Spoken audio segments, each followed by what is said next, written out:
독립된 개인으로서의 인간은 의식 있고 합리적인 존재다. 하지만 군중 속에 있으면 인간은 무의식적인 존재일 뿐이다.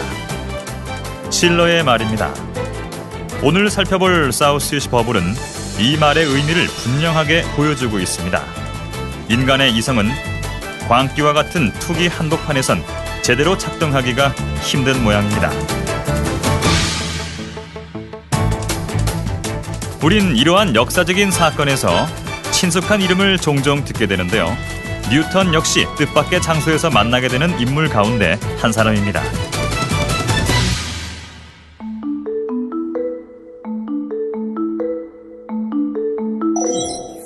전체의 움직임은 계산할 수 있지만 인간의 광기는 도저히 헤아릴 수가 없습니다. 난 이제 사우스시라는 말만 들어도 화가 나 참을 수가 없습니다. 사우스시 주식을 대량으로 산 뉴턴은 눈앞에서 수십억 원이 휴지 조각으로 변하는 모습을 지켜봐야만 했습니다. 투기에 대한 유혹은 천재 과학자라 할지라도 피할 수 없었나 봅니다. 인간의 탐욕만으로도 투기 열풍은 일어날 수 있습니다. 여기에 그 일이 국가를 위하는 일이며 또한 정부가 공식적으로 승인한 듯한 분위기까지 풍길 땐 여지없이 국가적 거품으로 발전하게 됩니다. 1700년대 초 영국에서 있었던 사우스시 사건이 그런 경우라 할 수 있겠습니다.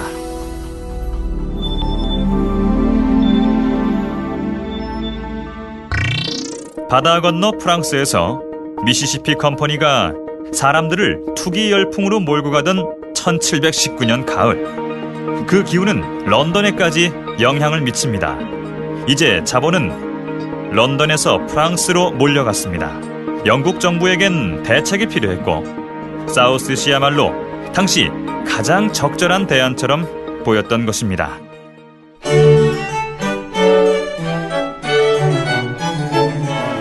사우스시가 세워진 1711년, 영국은 내란과 스페인 왕위 계승 전쟁 등 연이은 전쟁으로 재정이 어려운 상황이었습니다.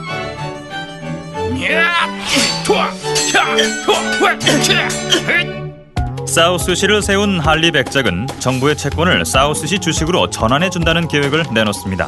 대신 정부가 이자를 지급해주는 것을 조건으로 내세웠죠.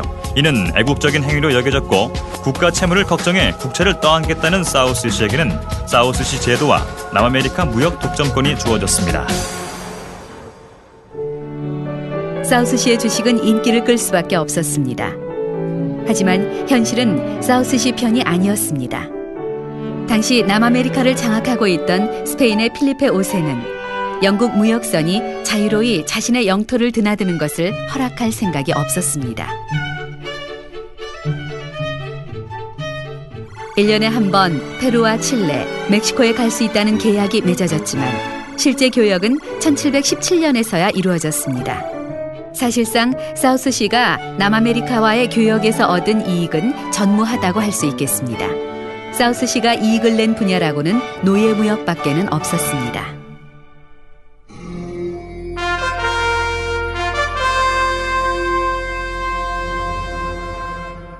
사우스시는 남아메리카와의 교역에서는 실질적인 수익을 내지 못했지만 금융기관으로서는 계속 번창했습니다. 주식은 큰 인기를 모았고 이들은 영향력을 확장할 방법을 생각해내게 됩니다. 이들에게 영향을 준 것은 프랑스에서 성공을 거둔 존 로였습니다. 이들은 존 로는 실패할지 몰라도 자신들은 실패하지 않을 거라는 자만에 차 있었던 겁니다. 1720년 1월, 이들은 국가 부채를 해소하겠다는 계획을 의회에 제출합니다. 만기 8년에 연이율 5%의 조건으로 전환사채를 발행해 3,100파운드의 국채를 전액 인수하겠다고 나선 것입니다. 사우스시의 제안이 의회에서 받아들여지자 회사 주가는 3배나 올랐습니다. 당시 수상인 월폴경은 의회에서 주가 폭등이 초래할 위험성에 대해 경고했지만 귀 기울여 듣는 사람은 없었습니다. 지금과 같은 주식 거래는 국민의 관심을 생산해서 투기로 몰아넣을 것입니다. 사우스시 주식이 크게 오른 것은 실적에 따른 것이 아니라 기대에 따른 것일 뿐입니다. 사우스시 컴퍼니는 분명 실패할 가능성이 높습니다. 만일 실패한다면 그때는 나라 전체가 파탄 상태에 빠질 것입니다. 이렇듯 어디나 현실을 직시하는 사람들은 꼭 있게 마련입니다. 그럼 여기서 사우스시 내부의 주요 인물을 살펴보도록 하겠습니다. 사우스시 컴퍼니를 이끌던 주요 인물 가운데 존 블런트라는 사람이 있습니다. 그는 회사의 창립 멤버였고 채권의 주식 전환 음모의 배후 주동자였습니다. 아주 덩치가 크고 말을 아주 잘했습니다. 또 머리 회전이 빠르고 늘 뭔가를 쟁취하려는 사람처럼 보였습니다. 그는 수단 방법을 가리지 않고 주가를 끌어올리는 것이야말로 회사의 이익을 위해 가장 좋은 일이라고 끊임없이 말했죠. 이쯤에서 블렌트 본인의 말을 들어보도록 하겠습니다. 그의 말을 통해 우리는 당시 사우스시가 어떤 목적을 가지고 있었는지를 분명하게 알 수 있을 것입니다. 혼란이 심해질수록 우리에겐 더 좋은 일이었지요. 사람들이 자신이 벌인 일이 무엇인지 모를 테니 말입니다. 그래야만 우리 일에 더 빠져들게 할 수 있었으니까요. 채권을 주식으로 전환하는 것이야말로 우리가 해야 할 일이었습니다.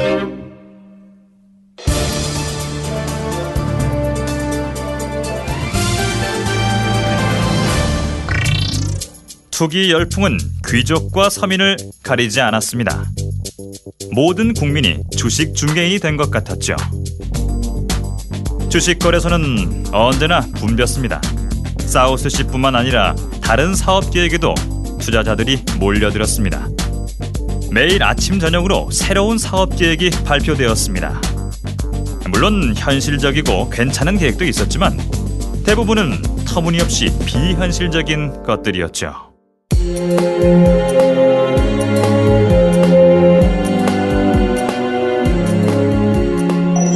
톱밥으로 판잘 만드는 사업을 구상하고 있습니다.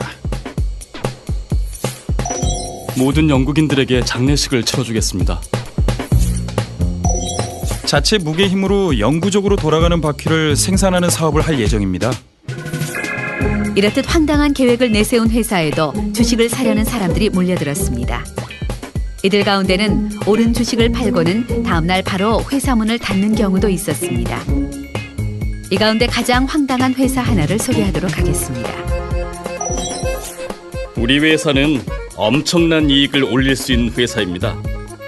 무엇으로 이익을 올릴지는 아무도 모르지만 말입니다.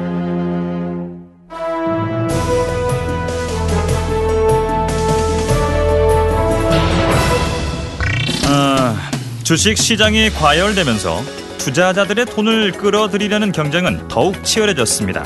이런 경쟁은 결국 사우스시의 거품을 깨뜨리는 계기가 됩니다.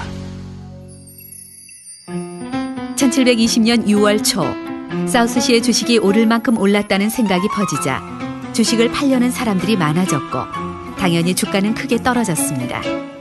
깜짝 놀란 사우스시는 주가 하락을 막기 위해 대규모로 주식을 사들였고 이러한 노력으로 사우스시의 주가는 계속 상승세를 유지하는 듯 보였습니다. 하지만 9월에 접어들면서 사우스시의 거품은 사그러들었습니다. 사우스시의 존 블런트 회장을 비롯한 이사들이 주식을 팔았다는 소문이 흘러나오자 팔겠다는 주문이 물밀듯 밀려들었습니다.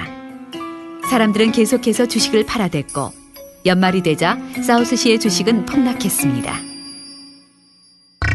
대중을 광기로 몰아넣은 거품은 이렇게 꺼졌습니다. 사우스시뿐만 아니라 주식시장 전체가 붕괴되었죠. 수많은 투자자들이 파산했고 대출을 받아 주식을 구입한 사람들은 빚더미에 올라앉았습니다. 영국 경제는 침체로 이어졌고 오랫동안 회복하지 못했습니다. 미시시피 컴퍼니와 사우스시가 보여준 투기와 그 붕괴 과정은 자본주의 역사에서 흔히 찾아볼 수 있는 전형적인 모습을 띠고 있습니다. 어떤 이유에서든 투기가 시작되고 그로 인해 횡재를 하는 사람들이 생겨나고 또 뒤늦게 일반인들까지 뛰어들면 사회는 커다란 투기에 빠져들게 됩니다. 하지만 그 중심에 있는 사람들은 그것이 투기가 아니라 새로운 시대가 시작된 것이라고 생각하게 되죠. 그 혼란의 중심에서 한 발 떨어져서 볼 수만 있어도 이성을 잃는 무모한 투기에 빠지는 일은 없을 텐데 말입니다. 하지만 인간은 역사에서 반드시 배우는 것이 있게 마련입니다. 같은 실수를 반복하지 않도록 하는 노력, 이것이 중요하다고 할 수 있겠습니다.